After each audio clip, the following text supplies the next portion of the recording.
Hello दोस्तों, आपको video को कंप्लीट देखना पड़ेगा क्योंकि इस वीडियो में नियली का एक बहुत ही पुराना दुश्मन वापस आने वाला है जो नियली के आते ही बैंड बजा देगा। तो देखना यह है कि नियली इस दुश्मन से कैसे निपट पाता है। तो दोस्तों ये वीडियो बहुत ही कमाल का होने वाला है और जिसको पता नहीं मैं पहले ही बता दूं कि अब टेल्स ऑफ डीमन हमारे इसी चैनल पे अपलोड होगी बिकॉज दूसरे वाले चैनल पे थोड़ी सी प्रॉब्लम आ गई है जो कि आप लोग जानते हो। इस वजह से इस चैनल को आप सब्सक्राइब करके बेल नोटिफिकेशन को ऑन कर लीजिएगा जिससे कि आपको वीडियोस की अपडेट मिलती रहेंगी। चलिए वीडियो स्टार्ट करते हैं। सो लास्ट पार्ट में हमने देखा था कि नीली अपने साथियों के साथ डिजर्ट में सफर कर रहा था और डिजर्ट श्रिन को खोज रहा था और उसे अपनी प्रीवियस लाइफ की बातें भी दिखाई देती हैं जहां उसे प्रीवियस लाइफ की बहुत सारी मिस्ट्री मालूम पड़ती है। लेकिन लास्ट में नीली बेहोश हो जाता है और महीनों के बाद जाकर नीली को होश आता है जहां मोहब्बत उसकी बाहों में पड़ी हुई थी। अब एपिसोड की स्टार्टिंग बिल्कुल उसी सीन से होती है जहां नियली ने निंगर और यूनर दोनों को ही गले लगा रखा था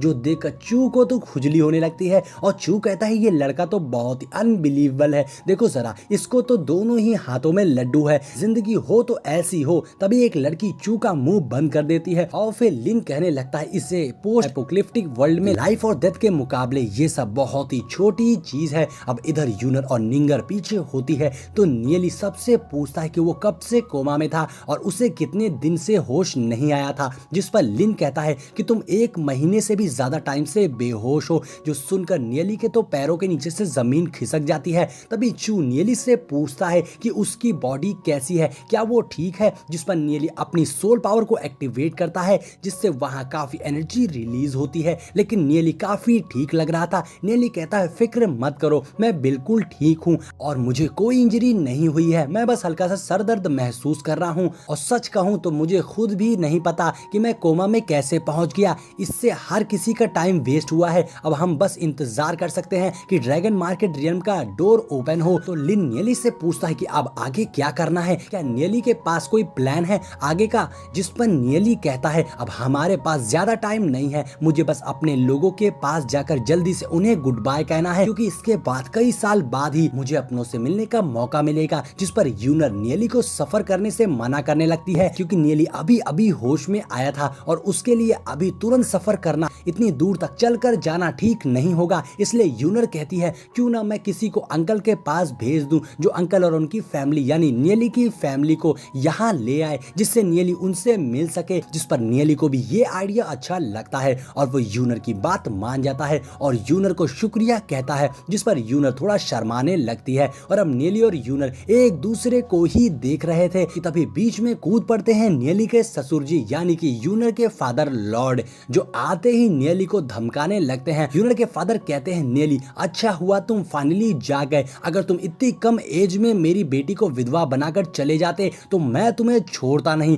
तुम्हें ऐसा सबक सिखाता जो तुम्हें हमेशा याद रखते। जो सुनकर यूनर कहती है अरे शुभ शुभ बोलिए पिताजी। इधर नियली कहता है आपकी चिंता के लिए शुक्रिया ससुर जी, लेकिन आपका सन इन लॉ बिल्कुल ठीक है। जिस पर लॉर्ड कहते हैं अरे तुम इतने ऑनेस्ट कब से बन गए, कहीं कोमा में तुम्हें कोई ज्ञान तो नहीं मिल गया, बदले बदले से लग रहे हो। ये बोलकर लॉर्ड हंसने लगते हैं। वहीं सब काफी हैरान थे लॉर्ड को ऐसे हंसते और मजाक करता देखकर। चू बगल वाली लड़की से कहता है ये लॉर्ड को क्या हुआ है, बदले बदले से मुझे लग रहे हैं, क्या ये सच में अभी भी सिटी के लॉर्ड हैं।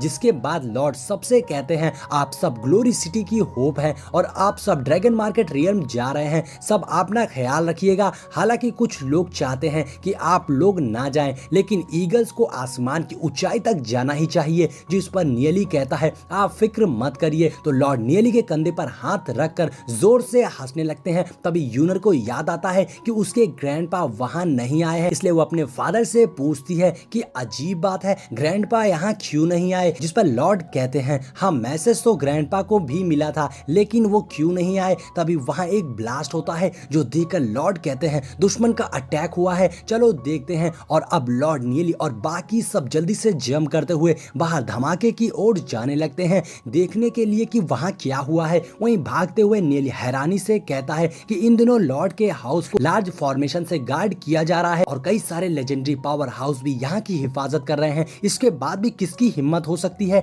जो यहाँ पर आके तबाही मचाए, ये तो बहुत ही हैरानी की बात है। ग्लोरी सिटी में बहुत सारे धमाके होने लगते हैं जिससे बहुत सारी तबाही हो रही थी और ये बस इसलिए क्योंकि 2 सुपर पावर्स आपस में टकरा रही थी। एक तो वो जो बाहर से ग्लोरी सिटी को बर्बाद करने आया था और एक वो जो अंदर से ही ग्लोरी सिटी को बचा रहा था। और अब ग्लोरी सिटी में मौजूद गार्ड्स जब ये देखते हैं तो एकदम दंग रह गए थे और वो बस यही सोचते कि ऐसी सुपर पावर्स का मुकाबला हम कैसे कर सकते हैं, क्योंकि ये तो चुटकियों में ही सब कुछ खत्म कर सकती है। ये बहुत ही टेरिफिंग एनर्जी है, ये कौन हो सकता है। तभी हम वहाँ ग्लोरी सिटी के आसमान में एक बंदे को उड़ते हुए देखते हैं जिसके सामने ग्रैंडपा खड़े थे, जिससे वो सामने वाला बंदा जो बाहर से आया था बोलता है, तुमसे मिले तो बहुत टाइम हो गया है, तुम्हें लंबे समय बाद देख रहा हूँ, लेकिन सरप्राइज की बात तो ये है कि मैं इतना छिप के आ रहा था उसके बाद भी तुमने मुझे पकड़ लिया। अब हम देखते हैं कि ये बंदा कोई और नहीं बल्कि डेविड था जो यहाँ ग्लोरी सिटी आया था।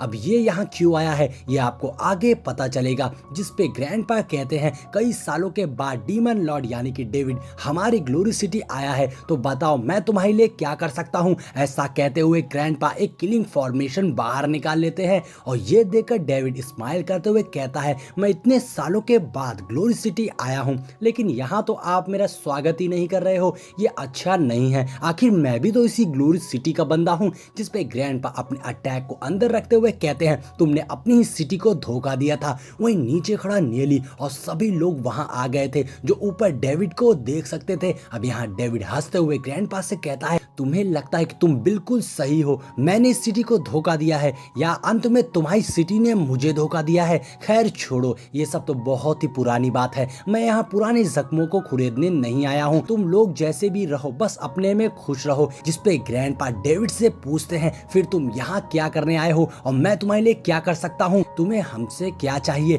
डेविड बताता है कि मैं जो चाहता हूँ तुम मुझे वो दे दो, मैं बिना किसी को मारे बिना इस सिटी को नुकसान पहुंचाए चुपचाप यहाँ से वापस चला जाऊंगा। ये सुनकर ग्रैंडपा डेविड से पूछते हैं, आखिर तुम्हें हमसे क्या चाहिए। तो डेविड बताता है, तुम ऐसे अनजान बन रहे हो जैसे तुम्हें कुछ मालूम ही नहीं है, तुम मुझे वो डीमन स्पिरिट स्टोन दे दो जिसे तुमने इतने सालों से यहाँ पर छिपा कर रखा है, जो डीमन बीस्ट को कैद करने के काम आता है। सुनाई दिया ना तुम्हें, मैं वादा करता हूँ मैं यहाँ किसी को भी नुकसान नहीं पहुंचाऊंगा। अब नीचे खड़ा नियली ये सुन के सोचने लगता है, ये डीमन स्पिरिट स्टोन क्या चीज है जिसने डीमन लॉर्ड को मजबूर कर दिया यहाँ लाने के लिए, जिसके पास इतनी ताकत है उसके बाद भी वो यहाँ पर डीमन स्पिरिट स्टोन के लिए आया है। नियली ये सुनकर काफी सरप्राइज था, लेकिन यहाँ ग्रैंडपा साफ इनकार करते हुए कहते हैं, मुझे नहीं पता कि तुम किस बारे में बात कर रहे हो, यहाँ ऐसी कोई भी चीज नहीं है, चुपचाप यहाँ से वापस चले जाओ। तो डेविड हंसते हुए कहता है, फिर तो मैं इस पूरे सिटी को ही नष्ट कर दूंगा, यहाँ एक भी जिंदा इंसान नहीं बचेगा।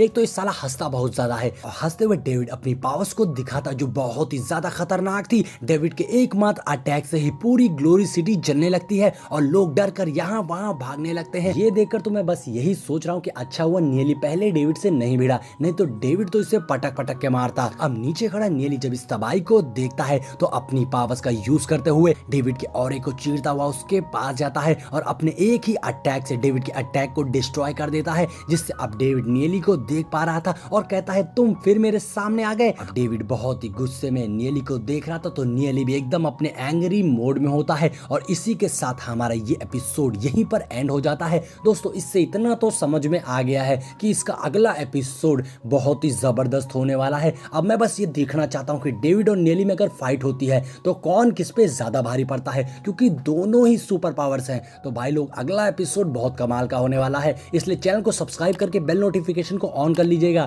ताकि जैसे ही एपिसोड आएगा आपको पता लग जाएगा और आप भी देख लेना, थोड़ा मैं भी देख लूंगा।